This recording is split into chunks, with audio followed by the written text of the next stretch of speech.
लश्कर भी तुम्हारा सरदार भी तुम्हारा, तुम झूठ को सच लिख दो, अखबार भी तुम्हारा। इस दौर में हम अपनी फरियाद लेके किसके पास जाएं, कानून भी तुम्हारा, दरबार भी तुम्हारा। सत्य, जिस तरह से ये कहावत थी, ये कहावत इस समय कहीं ना कहीं बिल्कुल सही बैठ रही है। जिस तरह से इस समय बीजेपी के शासन काल में ऐसा कोई व्यक्ति नहीं है जो कि बीजेपी के खिलाफ बोल दे। अगर बोल देता है तो उसके खिलाफ तुरंत कार्रवाई हो जाती है। अगर कोई पीड़ित हो या वो दलित समाज से खासकर आता हो तो उसकी सुनवाई बिल्कुल नहीं होती है बीजेपी के शासन में। ये कहीं ना कहीं आपने देखा होगा अपने क्षेत्र में। या मुफ्ती सलमान अजहरी को जिस तरह से उन्होंने कुछ बड़े बयान दिए थे और कहीं ना कहीं उन्होंने किसी धर्म को टारगेट नहीं किया था। इस कहा जा रहा है कि उन्होंने खासकर हिंदू धर्म को टारगेट किया था, इसलिए उनके ऊपर एटीएस लगाकर उनको गुजरात पुलिस गिरफ्तार कर ली है। इसको लेकर आकाश आनंद और चंद्रशेखर ने बहुत बड़ी अपनी प्रतिक्रिया दी है इस पर। और चंद्रशेखर ने आखिर तानाशाह मोदी सरकार को लेकर क्या कुछ कहा है। और वहीं साथियों हम आपको बताएंगे बहन कुमारी मायावती ने जिस तरह से यूपी का 2024 और 25 का बजट पेश किया गया, उसको लेकर बीजेपी सरकार की पोल खोल दी है और उनको पुराने वादे याद दिलाए हैं। खासकर जिस तरह से बीजेपी सरकार अपने शासनकाल में काम कर रही बहन जी ने उनको बड़ी नसीहत दी है। और वहीं साथियों आपको बताएंगे जिस तरह से चंडीगढ़ के मेयर चुनाव में धांधली की गई थी, उसको लेकर डीवाई चंद्रचूड़ ने बहुत बड़ा फैसला लिया है और जो भी उसमें दोषी पाए गए थे उनके खिलाफ मुकदमा भी दर्ज किया गया है। जिस तरह से मोदी जी कह रहे हैं इस बार बीजेपी 370 पार और एनडीए अलायंस 400 पार। आखिर किसके आधार पर कहते हैं? कहीं ना कहीं ईवीएम को लेकर वो इस बात तक कह देते हैं और कहीं ना कहीं जो कह देते हैं वो सही भी हो जाता है। इसको लेकर ईवीएम पर बहुत बड़ा सवाल उठता है कि ईवीएम में कोई सेटिंग है, इसलिए मोदी जी इतनी बड़ी बड़ी बातें कह देते हैं। इसको लेकर साथियों क्रांति कुमारी ने बहुत बड़ा बयान दिया है, सब कुछ हम आपको बताएंगे। और वहीं साथियों जिस तरह से मोदी सरकार कांग्रेस को लेकर बड़ी हमले बोलते थे कि जब कांग्रेस सरकार आती है तो महंगाई लाती है, इसको लेकर सपा के नेता आईपी सिंह ने मोदी सरकार के मुंह तोड़ जवाब दिया है। साथियों ऐसी कई बड़ी खबरें हैं जो कि हम दिखाते हैं और टीवी चैनल वो खबर नहीं दिखाते, क्योंकि हम ऐसी खबर दिखाते हैं जो कि बहुजन के हित और बहुजन समाज के लिए होती है। इसलिए अपने इस चैनल को सब्सक्राइब जरूर करें। साथियों आपको बताएं झारखंड के मुख्यमंत्री को लेकर स्वामी प्रसाद मौर्य ने अपनी बड़ी प्रतिक्रिया दी है। आखिर क्या कुछ कहा है सब कुछ हम आपको बताएंगे।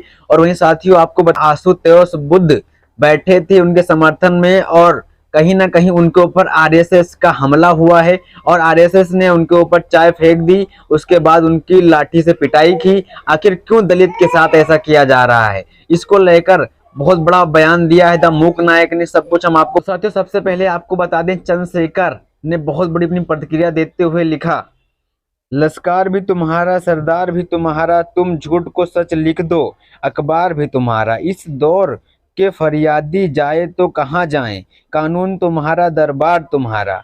और वहीं आगे लिखा, देश के बड़े बड़े इस्लामिक विद्वान मुफ्ती सलमान अजहरी जी के बयान को लेकर भाजपा सरकार राजनीतिक उद्देश्य के लिए इस्तेमाल कर रही है। उनकी गिरफ्तारी भाजपा सरकार के सत्ता के अहंकार को साफ दर्शाता है। तो जिस तरह से सत्ता के अहंकार में बीजेपी ने मुफ्ती अफजार अंसारी को गिरफ्तार कर लिया है, उसको लेकर चंद्रशेखर ने अपनी बड़ी प्रतिक्रिया दी है। और इससे आपकी क्या प्रतिक्रिया है कमेंट में जोड़ दीजिएगा। और वहीं साथियों आपको बताएं ये लिखते हैं द मूक नायक, इस शाम दिल्ली यूनिवर्सिटी में आरएसएस के गुंडे ने दलित छात्र नेता आशुतोष बुद्ध पर जानलेवा हमला किया, गरम चाय फेंक दी, लाठी चाकू से वार किया।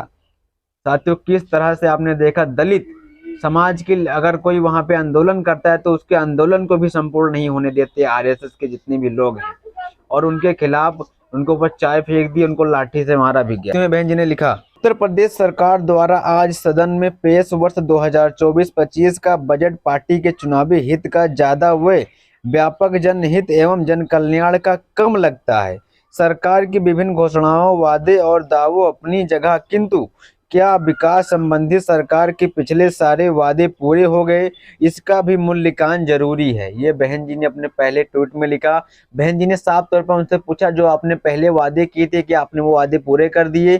और बहन जी ने ये भी साफ तौर पे कहा कि आपने जिस तरह से ये बजट पेश किया है, ये बजट आप चुनावी हित के लिए कर रहे हैं या जन कल्याण के कर रहे हैं। जन कल्याण के लिए कम लगता है और चुनावी हित के लिए ज़्यादा लगता है।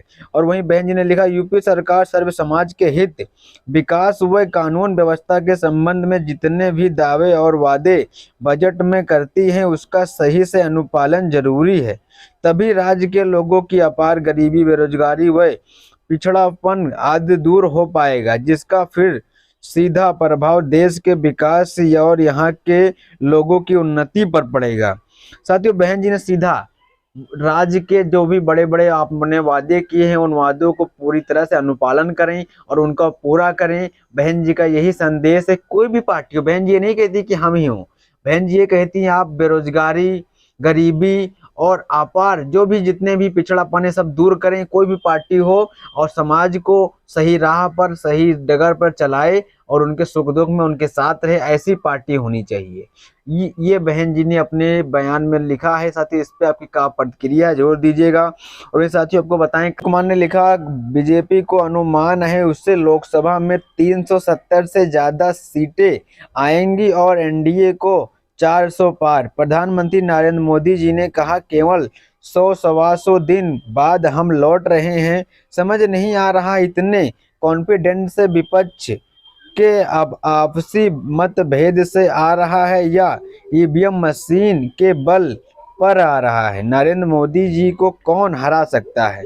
बैलेट पेपर्स पर किए जाए तो हरा सकते हैं, या विपक्ष मिलकर बहन कुमारी मायावती को प्रधानमंत्री उम्मीदवार बनाए तो हरा सकते हैं, या मल्लिकार्जुन खड़गे को, या फिर राहुल गांधी या प्रियंका गांधी। इस पर आपकी क्या प्रतिक्रिया है जोर दीजिएगा। जिस तरह से क्रांति कुमार ने लिखा है, बहुत सही तरीके से बहुजन समाज को समझाया है।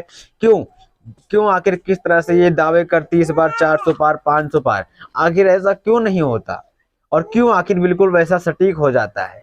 कहीं ना कहीं ईवीएम में धांधली हो रही है।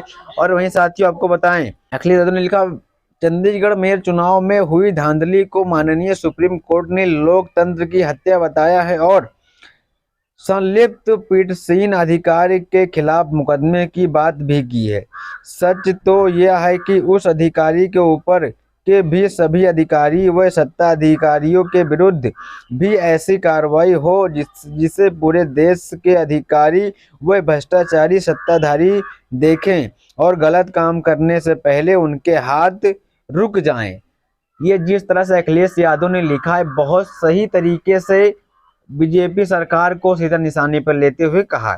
और वहीं साथ ही आपको बताएं, जिस तरह से मोदी जी कह रहे हैं जब कांग्रेस आती है तो महंगाई लेकर आती है, इसको लेकर सपा नेता आईपी सिंह ने लिखा, गैस सिलेंडर के दाम 370 रुपए से 1200 रुपए पहुंच गए मोदी सरकार में, और पेट्रोल डीजल की कीमत 50 से 60 रुपए हुआ करती थी, इस समय 100 रुपए पहुंचा दिया है। बहुत हुई महंगाई की मार, अब की बार 200 पार। ये लिखती है आईपी सिंह। साथियों, कहीं ना कहीं बहुत सही तरीके से लिखा है। मोदी सरकार के अंदर बहुत ज्यादा महंगाई की जा रही है। और वहीं साथियों आपको बताएं, झारखंड के सीएम को लेकर स्वामी प्रसाद मौर्य ने उनको शुभकामनाएं देते हुए लिखा, झारखंड विधानसभा में माननीय मुख्यमंत्री चंपई सोरेन जी के सरकार को बहुमत मिलना, जहां एक और निर्वामान मुख्यमंत्री हेमंत सोरेन एवं लोकतंत्र की जीत है, वहीं दूसरी ओर लोकतंत्र के हथियारों के गाल पर चाटा भी। ये लिखा है स्वामी प्रसाद मौर्य ने। बहुत बहुत बधाई और लोकतंत्र जिंदाबाद, जय जोहार। साथियों, आज की खबर में इतना ही। आपको इसके बारे में क्या कुछ कहना है, अपनी प्रतिक्रिया कमेंट में दीजिएगा।